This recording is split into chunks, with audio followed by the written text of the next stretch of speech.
끝으로 너희가 주 안에서와 그 힘의 능력으로 강건하여지고 마귀의 관계를 능히 대적하기 위하여 하나님의 전신받습니다.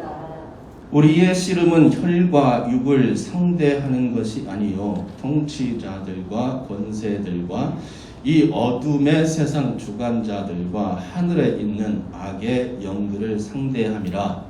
그러므로 하나님의 전신갑주를 취하라. 이는 악한 날에 너희가 능히 대적하고 모든 일을 가운데 서기 위함이라. 그런즉 서서 진리로 너희 허리띠를 띠고 의의 호신경을 붙이고 평안의 복음이 준비한 것으로 지내시고 모든 것 위에 믿음의 방패를 가지고 이로써 등히 악한 자의 모든 불화살을 소멸하고 구원의 투구와 성령의 검 곧 하나님의 말씀을 가지라. 아멘. 자, 우리가 이 말씀을 읽었는데요. 11절 말씀 한 번 더 읽도록 하겠습니다. 시작. 마귀의 관계를 능히 대적하기 위하여 하나님의 전신 갑주를 입으라. 추측해 보시기 바랍니다. 오늘 설교 제목이 무엇인가? 자, 여기 나왔죠. 아유, 말씀이 없어서 그랬네. 하나님의 전신 갑주를 입으라. 나왔네요. 그렇죠? 예. 하나님의 전신 갑주를 입으시기 바랍니다. 전신 갑주라고 나왔는데 이게 이제 주일학교에서 많이 들었던 내용입니다. 그래서 매우 익숙하죠. 딱 그 전신갑주 모양이 딱 떠오르시죠. 이따가도 볼 건데, 예, 떠오릅니다. 근데 이 전신갑주 어떻게 보면은 성도의 상식으로 다 알고 있을 정도인데요. 그런데 우리는 정말로 이 실제의 삶에서 전신갑주를 입고 사는가? 살고 계십니까? 예. 영적 전투에 완전 무장을 하고 사십니까? 예. 과연 하나님의 전신갑주를 입고 살아야 할 이유와 그에 대한 진정한 깨달음이 있습니까? 너무 자주 들은 말씀이기에 혹여 전신갑주를 입었다고 생각하고 착각 속에 살고 있지는 않습니까? 네, 오늘은 이런 질문들을 해보고 싶습니다. 그래서 전신갑주가 왜 필요한가? 예, 그거죠. 여러분, 우리는 육신의 삶을 살아갑니다. 육신의 삶이란 오감으로 체험하는 것을 현실이라 믿고 사는 경향이 있습니다. 우리는 그것을 감각적 실체라고 부를 수 있습니다. 그러나 성도들도 알다시피 사람은 육체의 감각만 가지고 사는 것은 아닙니다. 동식물이 가지지 않은 인간에게만 있는 것이 있죠. 무엇입니까? 영혼. 예. 영혼이 있죠. 이 시간 다 여기 계신 성도님들은 다 영혼이 있는 겁니다. 혹시 영혼 없는 분 계십니까? 손을 번쩍 들어보시기 바랍니다. 네, 없습니다. 네. 혹시 영혼을 집에 두고 오신 분 계십니까? 이거는 발을 번쩍 들어보시기 바랍니다. 아이고, 아무도 안 계신 것 같아요. 예. 우화에서는 그게 이제 통하죠. 토끼가 간을 육지에 놓고 왔다고 말했잖아요. 근데 거짓말이었죠. 우화에서도 안 통하네요. 예. 그런 일은 없습니다. 마찬가지로 사람은 영혼과 육체가 분리될 수가 없습니다. 언제나 영혼과 육체가 함께 다니죠. 영혼과 육체가 분리됐다는 것은 죽었다는 거예요. 그죠? 그런데 그렇게 함께 다니게 되니까 문제가 발생하는 겁니다. 사도 바울이 말했습니다. 육신을 따르는 자는 육신을 따르는 자는 육신의 일을 생각하고 영을 따르는 자는 영의 일을 생각한다. 육신의 생각은 사망이요 영의 생각은 생명과 평안이다. 이렇게 로마서에서 말씀하고 있습니다. 그 육체와 영혼은 한 거푸집에 이렇게 삽니다. 영혼 보이십니까? 영혼은 안 보이고 육체만 보이죠. 그러나 있습니다. 그런데 이 한 거푸짐에 육체와 영혼이 같이 살기 때문에 근데 이 소욕이 다 달라요. 영혼의 소욕이 있고 육체의 소욕이 있습니다. 그것 때문에 맨날 집안 싸움에 그렇게 살아가는 것이 인간입니다. 그러니까 뭡니까? 육체가 추구하는 바가 따로 있고 영혼이 추구하는 바가 따로 있다는 말입니다. 그래서 우리는 정신 차려야 합니다. 자칫 육체 쪽으로 사망의 생각 쪽으로 자꾸 기울어졌다가는 우리 죽는 것이죠. 그때는 영혼의 생각이 아니기 때문에 생명과 평안이 사라질 수밖에 없습니다. 그런데 성도가 그러면 되겠습니까? 안 되겠죠. 정신 차리고 다시 이러면 안 되지. 영혼의 생각으로 가야 돼 하면서 얼른 가야 됩니다. 그래야 사망이 찾아오지 않습니다.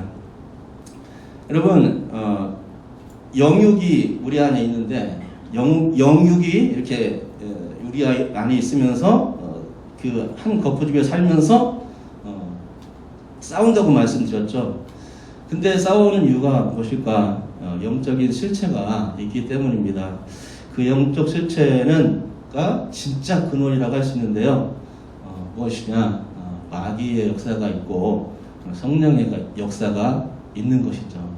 그래서 마귀가 자꾸 우리 하나님께 붙어 있는 우리를 이간질에서 자꾸 떨어뜨리려 가려고 합니다. 영적인 역사가 계속 일어나고 있는 것입니다. 그러면 성령님은 또 자꾸만 하나님 쪽으로 데려가려고 하고 이런 싸움이 계속 벌어집니다. 그게 진짜 실체죠. 혹시 마귀가 어떤 일을 하는지 압니까? 마귀는 우는 사자와 같다고 말씀하고 있죠. 우는 사자와 같아서 두루 삼킬 자를 찾는다. 성경이 말합니다. 마귀가 하는 일은 그러니까 무엇이냐? 사망사역. 사망사역입니다. 마귀는 사악한 자고 거짓말쟁이고 또 생명사역을 한 번도 해본 적이 없습니다. 그렇게 이 마귀의 사망사역에 넘어가지 않으려면 어떻게 하라? 또 말씀하고 있느냐면 베드로전서 5장 8절에 나오죠. 읽어보겠습니다. 시작. 근신하라 깨어라 너희 대적 마귀가 오늘 사자같이 두루다니며 삼킬 자를 쫓나니 근신하라 깨어라 이렇게 말씀하고 있습니다. 여러분 욥의 이야기를 알지 않습니까? 욥이 하나님 앞에서 너무나 이롭고 신실하게 사니까 그걸 시샘하던 이 족속이 있었습니다. 누구냐? 마귀죠. 마귀가 욥을 시샘해가지고 하나님께 고소하게 됩니다. 마귀는 나쁜 일, 못된 일만 이제 골라 하죠. 그래서 마귀를 어떻게 얘기해도 되냐? 마귀 XX. 제 입에 우리 아내가 그러더라고. 입에 거친 말 쓰지 말라고. 그래서 안 썼습니다. 마귀 XX. 예, 그렇게 불러도 됩니다. 왜냐? 욥에게 한 일을 생각하면 정말 끔찍해서 했어요. 너무 끔찍해가지고 자, 이 마귀 참 좀 그렇다. 마귀 XX. 여러분, 욥이 하나님 앞에서 너무나 이로우니까 마귀는 시샘이 났죠. 고소했습니다. 하나님의 허락을 받고 욥을 치기 시작했습니다. 이 악한 마귀 괴계 때문에 욥이 어떻게 되었습니까? 모든 걸 잃고 다 폭삭당해 버렸습니다. 재산을 잃었고 파인도 잃었고 또 사랑하는 자녀들까지 다 잃었습니다. 누구 때문에 그렇다고요? 마귀 때문에. 마귀 X 때문에 그랬다 하는 것이죠. 여러분 그러나 그게 다가 아니었습니다. 욥의 몸은 심한 병이 들었고 기와장을 가지고 긁어야만 긁히는 아주 비참한 상황에 빠져들었다 하는 것이죠. 그런데 더 참혹한 상황은 같이 사는 분이 도와주지를 않았어요. 욥의 아내 이렇게 얘기했습니다. 띄워주시면 당신이 그래도 자기의 온전함을 굳게 지키느냐? 하나님을 욕하고 죽어! 이렇게 얘기했다 하는 것이죠. 너무 심한 욕이지 않습니까? 욥의 아내가 하나님께 신실했다면 과연 그런 말을 했겠습니까? 그러고 보면 욥의 아내도 마귀에게 당한 것입니다. 그러니까 뭡니까? 나도 욥 신세가 될 수 있다. 자칫하면 그렇게 될 수 있다는 겁니다. 그거죠. 저를 따라서 해보시기 바랍니다. 자칫하면 나도 욥처럼 된다. 예. 마귀는 신앙 좋은 사람이야. 아, 저 사람은 놔둬야 돼. 이렇게 생각하지 않습니다. 빈틈만 나면, 조금이라도 빈틈이 보이면 우는 사자와 같이 확 달려듭니다. 그게 마귀의 속성이죠. 마귀는 그 나쁜 속성을 결코 못 버립니다. 그래서 언제나 성도들의 원수, 그리고 하나님의 원수로 통합니다. 복음서에서 귀신이 한 얘기가 있습니다. 내가 나온 내 집으로 돌아가리라. 이게 마귀 목소리입니다. 이게 무슨 말입니까? 더러운 귀신이 어떤 사람에게서 나갔는데 쉴 곳을 못 찾았다는 겁니다. 그래서 난 쉴 곳 찾아야 되는데 이렇게 생각하다가 자기가 나온 집 딱 생각난 거예요. 그래가지고 내가 나온 집 거기로 가야 되겠구나 하면서 그 사람, 원래 그 사람 몸에 있었는데 원래 있던 그 사람 몸으로 다시 이렇게 들어가게 된 것이죠. 다시 이렇게 그 귀신이 사람 속에 들어가니까 어떻게 되었습니까? 그 사람의 나중 형편이 전보다 더욱 심하게 되었다 라는 게 예수님의 말씀이셨습니다. 이거 말씀이 있는데 띄워주셨는데, 그죠? 예. 제가 말씀 구조를 이렇게 안 하니까 비슷하게 나오면 띄워주셔야 됩니다. 여러분, 귀신은 봐주는 게 없습니다. 그래서 귀신을 더러운 귀신이라 부릅니다. 무슨 귀신이요? 더러운 귀신. 복음서에서 귀신을 부르는 수식어가 많이 나오죠. 그 중에서 제일 많이 나오는 게 더러운 귀신입니다. 그러면 복음서는 왜 귀신을 더럽다라고 말하겠습니까? 정확한 이유는 잘 모르겠습니다. 성경에서 설명을 안 해주니까. 그러면은 더러운 귀신이니까 목욕을 안 했구나. 냄새. 이렇게 생각하진 않겠죠. 그죠? 마귀는 목욕할 필요가 없으니까. 한마디로 뭐냐면은 마귀는 더럽기 때문에 더러운 겁니다. 쉽게 말하면 그겁니다. 귀신은 절대로 인간을 봐주는 법이 없다는 얘기죠. 그래서 더러운 겁니다. 사람의 상태가 어떻게 되든지 죽어가도 눈 하나 깜짝하지 않는 게 마귀다라는 것입니다. 여러분 그 얘기를 알지 않습니까? 군대 귀신 이야기가 성경에 나오잖아요. 걸어서 사람에게 귀신이 들어가니까 그 사람이 어떻게 되었습니까? 굉장히 난폭해졌죠. 어디에 거주했습니까? 무덤가에 거주했고, 무덤가에서 고함치고 이상한 행동도 하고 이러니까 사람들이 그 사람을 쇠사슬로 쫙 묶었습니다. 근데 쇠사슬에 묶어놔도 그거를 괴력을 발휘해서 탁 끊고 그럽니다. 매일 소리 지르면서 살죠. 정상이 아니었습니다. 그렇게 귀신이 제대로 들어가면 그 사람은 완전히 제압당해서 사는 겁니다. 자기 의지대로 못 삽니다. 자기 마음대로 몸을 움직이지도 못합니다. 성경에 보면 눈과 귀, 이것들이 이제 눈이 멀고 귀가 먹고 이런 것도 귀신의 장난일 수 있습니다. 육체의 모든 감각을 빼앗기기도 하고요. 심지어 질병에 걸리게 되는데 또 어떤 경우에는 이 귀신이 사람 빨리 죽으라고 물과 불에 쫙 던집니다. 그런 경우까지 있더라 하는 것이죠.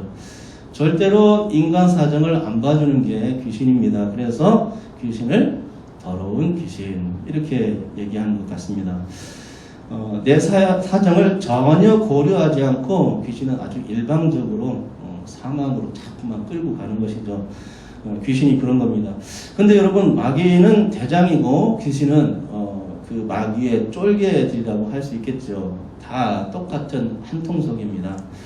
그 중에서도 덜 악한 놈, 또 더 악한 놈, 또 많이 악한 놈이 있을 뿐이죠.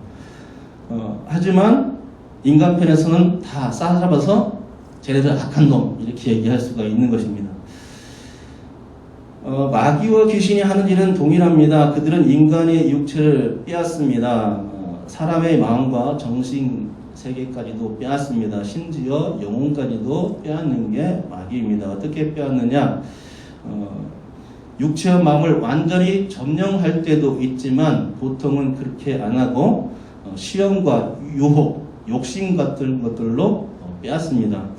마귀는 하나님의 아들이신 예수님도 시험했지 않습니까? 그러니까 믿음 좋은 집사, 여기에도 믿음 좋은 집사님이 계실 수 있고 믿음 좋은 권사님들이 아주 수두룩합니다. 그리고 믿음 좋은 장로, 믿음 좋은 목사, 목사도 있는데 마귀는 겁먹지 않는다는 얘기죠. 그게 문제예요. 그래서 예수님을 시험한 겁니다. 예수님 그렇게 성격 더러운 이 마귀를 그러면 어떻게 이겼겠는가? 어떻게 이겼습니까? 다 아시죠? 말씀의 검으로, 성령의 검으로 이렇게 승기를 확 잡았습니다. 신명기의 말씀, 마귀가 3번 시험했는데 다 신명기에 있는 말씀으로 착 이렇게 해가지고 이겼다 하는 것입니다. 말씀뿐만이 아니죠. 기도로 이겼다고도 할 수 있어요. 40일 금식 기도가 끝난 다음에 시험 받았으니까 영적으로 충분히 무장됐지 않습니까? 말씀과 기도로 이겼다는 것입니다. 마귀를 완전히 무력화시켰죠. 사탄아 물러가라! 이제 다시는 예수님께 안 옵니다. 그런데 예수님이 단칼에 쓰러뜨리지 못했고 마귀가 3번씩이나 덤빈 것을 보면 그 마귀란 놈이 얼마나 끈질긴 존재인지 알게 되는 것이죠. 하나님이 아들인데 감히 덤비는 것도 그렇고 3번씩이나 덤빈 것도 참 대단한 마귀다. 마귀는 우리 영혼을 완전히 빼앗을 때까지 어떤 작전을 펴느냐? 물귀신 작전을 펴니다. 늘어져 물속으로 계속 잡아 끌어다녀 죽게 만들려고 해. 그래서 웬만해서는 다 넘어간다. 영적 무장하지 않고서는 넘어갑니다. 자, 귀신 얘기를 하나 더 해보겠습니다. 예수께서 가버나움 회당에서 귀신을 쫓아내셨죠. 그때 귀신이 어떤 말을 하면서 쫓겨났는지 아십니까? 나는 당신이 누군 줄 아오니 하나님의 거룩한 자니이다. 귀신이 예수님을 귀신같이 알아본 겁니다. 그런데 가버나움 회당에서 예수님의 강론을 들었던 많은 사람들은 그분의 교훈에는 놀랐지만 예수님이 누구인지는 전혀 몰랐다는 것이죠. 귀신보다 못한 인간들이 거기에 꿀썩꿀썩 모여 있었다는 것입니다. 매일같이 말씀 보고 매일같이 기도하고 매일같이 예배 드리러 회당에 모여들었지만 막상 하나님의 아들이신 그리스도이신 메시아이신 예수님이 오시자 까막눈이 되어버려가지고 아무도 알아보질 못했습니다. 크게 문제였습니다. 그저 예수님을 말 잘하는 사람 정도로만 여기고 말 잘하네? 어우 놀랍다. 말 왜 이렇게 잘해? 이렇게만 생각하고는 예수님이 누군지 몰랐어요. 그런데 귀신은 어땠습니까? 귀신은 예수님 하나님의 거룩한 자입니다. 이런 것을 귀신이 척 보고 알았다 이겁니다. 그러니 창피한 것이죠. 사실 어찌 귀신보다 모를 수 있나요? 하나님의 백성이라고 하면서 하나님을 믿는 사람이면 영적 눈을 탁 떼어가지고 하나님의 아들 예수님이 오셨네 이렇게 생각해야 되는데, 그러니까 믿음 있는 체하고 영성 있는 체하고 말씀대로 사는 척하고 거룩한 척하고 회당과 길거리에서 멍러 기도하는 그 모습을 보여도 소용없더라는 것이죠. 척하고 체하고 다 했어도 실제로 예수님을 만났을 때는 까막눈이 될 수도 있는 것입니다. 무지한 영성일 수 있는 것입니다. 우리가 그렇게 되지 않기를 여러분 기도하시기 바랍니다. 깨워서 예수님을 영접한 성전에서 열심히 기도했던 시므온과 안나 선지자처럼 그렇게 예수님을 알아볼 수 있어야 되는 겁니다. 그죠? 자, 회당 사람들은 그런데 예수님을 몰라봤다는 것이죠. 그분이 하나님의 아들이심을 몰라봤습니다. 죄인들을 구원하러 오신 예수 그리스도 구세주인 것을, 그리스도이신 것을 알지 못했습니다. 그런데 귀신이 아주 귀신같이 알아버렸다는 것이죠. 그런데 예수님이 당신을 알아본 귀신을 그때 칭찬했습니까? 너 나 알아보는구나. 아이고 기특하네. 예. 그렇게 안 했죠? 예, 그렇게 안 했습니다. 그런데 이에 반해서 베드로가 신앙 고백할 때는 어떻게 했습니까? 야, 너 대단하다 하면서 칭찬했지 않습니까? 그쵸? 근데 귀신에게는 신앙 고백 그렇게 했어도 당신은 거룩한 자입니다 이렇게 했어도 들은 척도 안 하고 어떻게 했습니까? 칭찬 대신 꾸짖었습니다. 잠잠하라고 하셨고요. 그 사람에게서 빨리 나오라 이렇게 하면서 쫓았습니다. 왜 그랬습니까? 귀신은 백해무익한 존재이기 때문에 그런 것이죠. 사람의 영혼을 갉아먹는 사망의 늪으로 자꾸 빨아 들어가는 그런 해롭고 악독한 존재이기 때문에 예수님이 그걸 착 알고서는 그렇게 하신 겁니다. 여러분, 오늘 마귀와 귀신의 존재가 얼마나 악하고 해로운지에 대해서 깨달음이 오셨습니까? 그렇다면 이제부터 진짜입니다. 마귀의 괴계, 귀신의 장난에 걸려들지 않으려면 오늘 말씀이 얼마나 중요한지를 알게 될 것입니다. 11절 말씀을 한 번 더 읽겠습니다. 시작. 하나님의 관계를 능히 대적하기 위하여 하나님의 전신갑주를 입으라. 다시 한번 빨간 글씨 크게요. 하나님의 전신갑주를 입으라. 아멘. 전신갑주 입으려면 입으세요. 한번 입어보세요. 이게 아닙니다. 입어라! 입어라! 라고 말씀하고 있는 거예요. 명령입니다. 성도는 하나님의 전신갑주를 반드시 입어야 합니다. 옛날 태초 때 이야기 아시지 않습니까? 하나님이 선악과 따먹으면 반드시 죽어, 정령 죽어 라고 말씀하셨는데 아담과 하와가 그것을 적당히 생각했지 않습니까? 그래서 마귀가 시험할 때 하와는 보암직도 하고 먹음직도 하네, 탐스럽네 하면서 쫙 이렇게 관찰하다가 홀랑 탁 따먹고 남편에게도 싹 주어, 야 이거 맛있어요, 이거 드셔보세요, 우리 건강해지고 눈이 확 밝아질 거예요, 하나님같이 된다니까, 이런 얘기를 속삭이면서 아주 맛있게 이렇게 먹어서 마귀에게 홀라당 넘어간 거 아닙니까?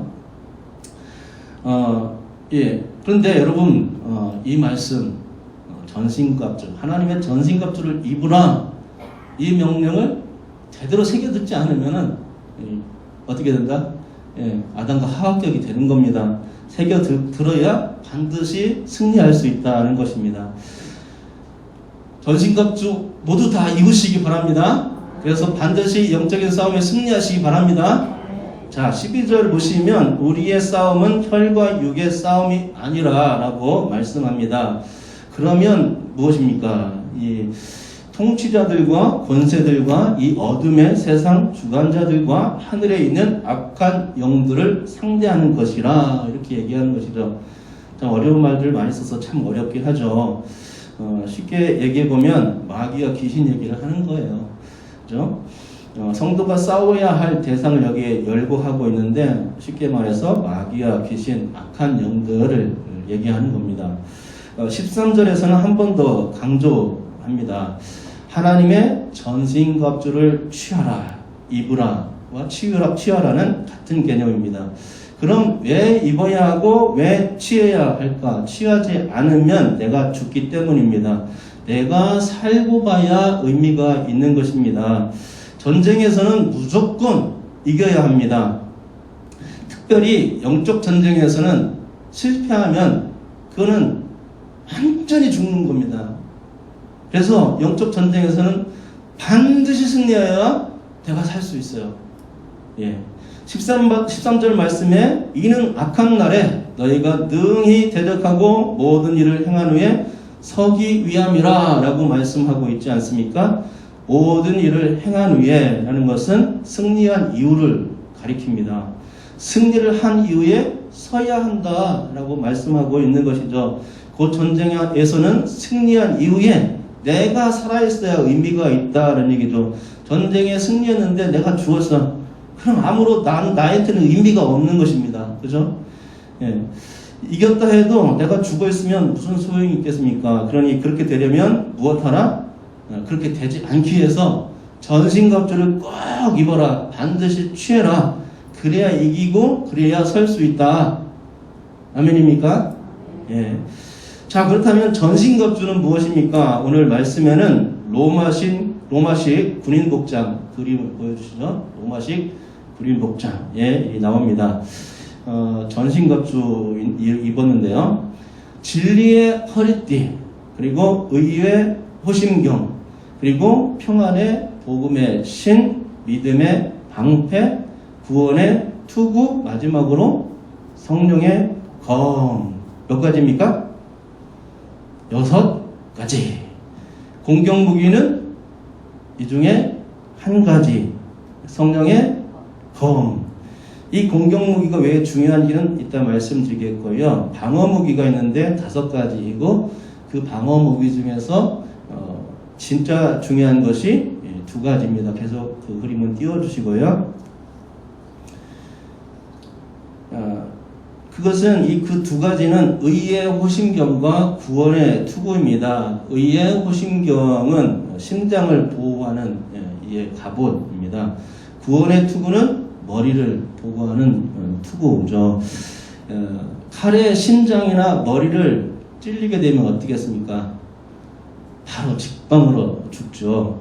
그래서 중요하다는 얘기입니다. 그냥 단칼에도 죽기에 그 2곳은 가장 훌륭한 방어 무기 체계가 필요한 곳입니다. 여러분 가슴의 갑옷 여기는 호심경으로 되어 있는데 옛날 성경에는 의의 흉배로 되어 있습니다. 쉽게 말하면 그냥 갑옷입니다. 사람이 철 갑옷을 입으면 단칼로 찔러 죽이기가 어렵겠죠.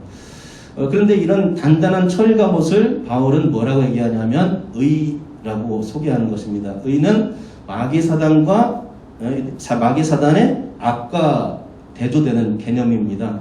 여러분 사람이 의롭게 된다는 것은 이제 마귀의 종이 아니라 하나님의 종, 하나님의 사람이 되었다는 것을 의미합니다. 하나님의 의가 우리에게 덧입혀졌기 때문이죠. 하나님의 우리 의가 우리에게 전가되었기 때문에 그렇습니다. 죄인의 자리에서 의인의 자리로 옮겨졌기 때문입니다. 이제는 하나님의 거룩한 나라의 시민이 되었다는 것은 의를 가진 것을 통해서 확인되는 것이죠. 그러니까 마귀 사탄의 저 사악한 공격에는 선한 의가 최선의 방어책인 것을 믿으십니까? 강력한 방어책이죠. 그런데 그런 의를 누가 주셨겠습니까? 하나님이십니다. 하나님이 예수 그리스도의 이 십자가의 보혈을 통해서 그리스도를 믿는 자들에게 의를 다 선물해 주셨습니다. 여기 황관사님부터 해가지고 황관사님 딱 얘기하면 황관사님 깜짝 놀라요. 마음속으로. 그래서 저를 얘기하더라고요. 저기 보면 우리 아내도 있습니다. 우리 아내인지 모르겠네요. 얼굴을.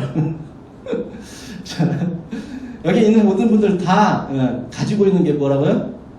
의입니다. 의. 누구예요? 하나님께서 주신 것. 예수님을 통해서 주신 의죠. 그죠?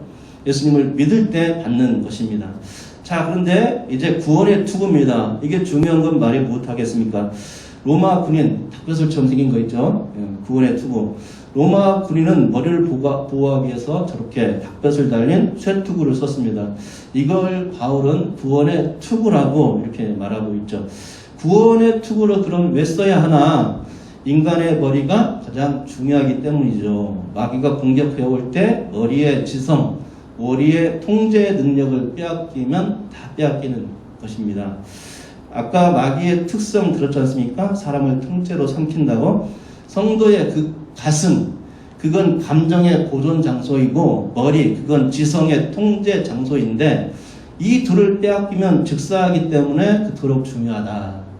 그래서 구원의 투구를 써야 되고 그래서 의의 흉배를 붙여야만 합니다. 그게 다 예수를 믿음으로써 오는 것인 줄 믿으시기 바랍니다. 그러니까 마귀에게 공격당해서 단칼에 죽지 않으려면 반드시 어떻게 해야 된다? 예수 믿고 구원받고 구원의 투구라고 말하지 않습니까? 예수 믿어야 구원도 받고 의롭게 되고 이렇게 되는 것이죠. 예수님이 그 그 중심에 있는 것이죠. 다른 길은 없어요. 그렇죠? 오직 예수님만이 길이고 우리가 이제 전신갑주를 입는 것에도 예수님이 한 몫을 단단히 하고 계시다 이런 것이죠. 이제 나머지 방어 무기 3개인데요. 무엇입니까? 진리의 허리띠, 평안의 복음의 신, 믿음의 방패입니다. 첫째로 진리의 허리띠인데요. 인체의 허리는 힘을 쓰는 것입니다. 그렇죠? 허리가 망가지면 힘을 못 쓰지 않습니까? 일어나기도 힘들고 배꼽 부분에 단전이 있고 무거운 것을 들 때는 허리에 보호대를 반드시 착용해야 됩니다. 헬스하는 사람들이 여기다가 보호대 착용하고 무거운 걸 쫙 들지 않습니까? 역도하는 사람들도 그렇고 그렇게 착용해야 힘이 들어갑니다. 안 그러면 허리 망가지죠. 허리가 망가지면 힘을 못 씁니다. 애를 낳을 때도 허리에 힘이 중요합니다. 예, 실감 나십니까? 네. 아내 봤어요. 우리 아내가 이렇게 얘기 낳는 걸. 그래서 알아요. 얼마나 힘든지. 이 허리를 바울은 진리로 표현했습니다. 진리는 절대 진리인 하나님의 말씀과 예수 그리스도를 상징하고 있습니다. 또 하나님의 섭리를 상징하기도 합니다. 이사야 11장 5절에서는 공의로 그의 허리띠를 삼으며 성실로 그의 몸의 띠를 삼으리라 라면서 하나님의 섭리, 주권, 통치 개념을 말씀하고 있습니다. 그러니까 마귀에게 우리가 가진 진리를 침해당하지 않으려면 하나님의 섭리, 주권, 통치에 들어가야 한다라는 것이죠. 그 바깥에 있으면은 보호를 받을 수가 없습니다. 그 안에 들어가야 돼요. 그렇죠? 예, 그게 마귀를 이기는 힘이죠. 다음에는 평안의 복음의 신인데요. 평안이라는 것은 복음, 곧 기쁨의 좋은 소식은 인 예수 그리스도를 영접할 때만 찾아옵니다. 믿으십니까? 예, 주님은 내가 평안을 주노니 띄워주세요. 내가 평안을 주노니 세상이 줄 수 없는 평안이라고 나의 평안을 너에게 준다. 이거 세상에 절대 줄 수 없어 라고 말씀하고 있지 않습니까? 세상이 흉내낼 수 없다. 누구도 흉내낼 수 없다 라는 것이죠. 세상이 알지 못하고 줄 수 없는 평안과 그 기쁨이 누구로부터 온다고 말씀합니까? 예수 그리스도로부터 온다고 분명히 주님이 말씀하셨어요. 주님을 영접한 사람에게 이 평안이 형성됩니다. 예수님의 평강을 가진 사람도 그래서 절대로 흔들리지 않습니다. 완전한 평강, 샬롬을 예수님께로 받았는데 하나님의 아들, 만왕의 왕 예수께로부터 받은 그 평안을 과연 누가 흔들겠습니까? 아무도 흔들 수 없겠죠. 말씀 띄워주시면 악한 권세도 하늘의 천사도 사망도 생명도 천사도 권세자들도 현재일도 장래일도 능력도 높음도 깊음도 다른 어떤 피조물도 우리 주 그리스도 안에 있는 하나님의 사랑에서 끊을 수 없다. 주님께서 주신 평강과 기쁨 그것을 흔들 자가 없고요. 바울은 이것을 확신한다 이렇게 선포했던 것입니다. 여러분께서도 그런 확신 하시기 바랍니다. 정말 내게 주신 그리스도의 사랑 아직도 내 가슴에 뜨끈뜨끈해. 만져보십시오. 가슴을 뜨거워. 예. 주님의 사랑이 뜨겁다 하는 것입니다. 그렇죠? 그러니 이 뜨거운 사랑이 아직도 내 필색에 흐르는 겁니다. 그러니까 객관 마귀가 뭐라고 샬롬이 존재인 예수 그리스도의 사랑을 받는 끊을 수 없는 그 사랑을 받는 우리를 넘볼 수 있겠습니까? 할 수 없다는 얘기죠. 이 능력이 우리에게 있음을 믿으시기 바랍니다. 자, 이제 믿음의 방패입니다. 로마 군인이 들었던 방패는 높이가 120cm, 폭이 70cm입니다. 앉아있으면 몸을 완전히 다 가릴 수 있는 사이즈입니다. 거기다가 무겁습니다. 철제로 만들었기 때문이죠. 모든 불화살을 다 막아낼 수 있는 완벽한 방어 무기 체계다라는 것이죠. 오늘 본문에는 능히 악한 자의 모든 불화살을 다 소멸한다라고 말씀하고 있는 것입니다. 아무리 마귀가 불화살을 막 쏘아대도 믿음의 방패만 탁 들고 탁 그 안에 들어가 있으면 어떻습니까? 염려 없어. 불화살 쏘래. 예. 염려 없어요. 쏙 들어가 있어요. 예. 자, 실감이 나십니까? 믿음의 방패만 딱 들고 있으면 걱정 없습니다. 그쵸? 예. 믿음만 경고하며 이단들이 꼬드겨도 끝도 없고 세상 풍파가 밀려와도 끝도 없고 마귀 시험 올무 유혹이 온다 해도 끝도 없고 하늘이 무너져도 끄떡이 없습니다. 그런 믿음을 여러분 소유하시기 바랍니다. 발대같이 이리 흔들 저리 흔들거리지 말라고요. 그러니까 진리의 허리띠, 평안의 복음의 신, 믿음의 방패는 의의 호신경과 구원의 투구만큼 버금가게 중요하다는 것을 여러분 깨닫게 됩니다. 그런데 이런 모든 게 다 어디로부터 왔는가? 하나님과 예수 그리스도부터 나왔다 하는 것이죠. 그게 중요한 겁니다. 그러니까 무슨 얘기입니까? 전신갑주를 취하고 입는 것, 그것은 하나님 없이는 안 된다. 예수님 없이는 안 된다. 그런 얘기를 하는 겁니다. 그것은 그러니까 스스로 무엇이 스스로 잘났고 능력이 있어서 우리가 마귀를 대적하겠습니까? 그렇죠? 우리 마귀 대적 상대가 안 돼요. 그런데 누구만 있으면 되냐? 하나님만 있으면, 그리고 예수님만 있으면, 임마누엘의 하나님이 그래서 중요한 것이죠. 자, 그걸 잘 나타내주는 구절이 10절 말씀입니다. 같이 읽어보겠습니다. 10절 시작. 끝으로 너희가 주 안에서와 그의 힘의 능력으로 강건하여지고. 아멘. 끝으로는 바울이 이제 마지막으로 가르쳐 주고자 하는 내용인데요. 그게 이제 하나님의 전신갑주 내용이었죠. 무엇을 가르쳐 주겠다는 겁니까? 너희는 주 안에서와 그 힘의 능력 안에서 강건하여져라, 이겁니다. 이게 바로 전신갑주 얘기의 전부입니다. 그러니까 하나님의 이 전신갑주 얘기는 주 안에서 이루어지는 일이고 주의 능력으로 되는 일임을 수동태로, 강건하여지고 수동태로 알려주는 것입니다. 결코 자기 자신이나 자신의 능력, 힘, 자기 자신의 능동태로서는 도저히 마귀가 싸울 수 없다는 얘기를 서론적으로, 개괄적으로 10절이 선포하고 있는 것이죠. 이 개념 안에서만 전신갑주 이야기가 가능합니다. 작습니다. 소리가 작아요. 아멘이. 이 개념 안에서, 주 안에서, 하나님의 능력 안에서만 전신갑주 이야기가 통한다는 얘기죠. 여러분, 그러니까 뭡니까? 전신갑주 6가지 잘 몰라도 되겠죠. 전신갑주의 서론만 확실히 알고 있으면 됩니다. 무슨 얘기입니까? 그것은 우리가 마귀의 공격과 그들과의 영적 전투에서 승리하게 되는 비결은 오직 하나님을 붙드는 일, 그분의 힘을 의지하는 일밖에 없다라는 것입니다. 믿으십니까? 이거 외에는 안 됩니다. 여러분, 지금 우크라이나 전쟁에서 러시아가 우크라이나에 번번이 패배하고 있음을 알지 않습니까? 러시아가 무기가 막 이렇게 무기가 많고 또 좋은 무기가 많기 때문에 하루 만에 막 점령할 줄 알았는데 웬걸 싸움이 안 끝나네. 그리고 전쟁에서 보면은 대부분 우크라이나 그 군들이 러시아를 제압합니다. 지금도 뭐 이렇게 러시아군이 어딘가 갇혀가지고 이 도하해가지고 강을 건너가지고 탈출하려고 하는데 잘 안 되고 있지 않습니까? 그죠? 예. 자, 이거 보십시오. 우크라이나 사람들이 어떻게 하고 있는지. 하나님께 기도하는 우크라이나 국민들. 다음. 여기도 하나님께 기도하는 우크라이나 국민들. 자, 저거 보고 너무나 감격했습니다. 영적인 감흥이 짜릿짜릿 오지 않습니까? 예. 저것 때문에 우크라이나가 아직도 지지 않고 러시아와 그 강대국과 싸워서, 군사의 대국과 싸워서 아직도 지지 않고 대부분의 싸움을 이겨내고 있는 것입니다. 그죠? 예, 기독교인들이 기도하니까 이긴다. 자, 여러분 기도하시기 바랍니다. 오늘 또 기도하러 나왔으니까 기도의 용사가 되면, 예수님처럼 기도하면 마귀 싸움 이길 수 있는 겁니다. 자, 그래야 하나님을 능력을 덧입을 수 있는 겁니다.